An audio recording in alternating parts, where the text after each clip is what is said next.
Kegiatan sing penting guyub menika kalaksanan saben Rebo Minggu kaping sepisan lan Rebo Minggu ketiga.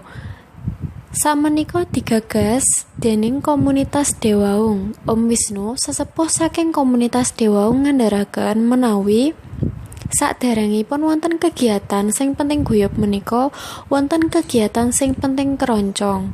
Kegiatan sing penting keroncong menika kalaksanan adhedhasar kathahipun paraga-paraga saking musik keroncong ingkang benten pendapat.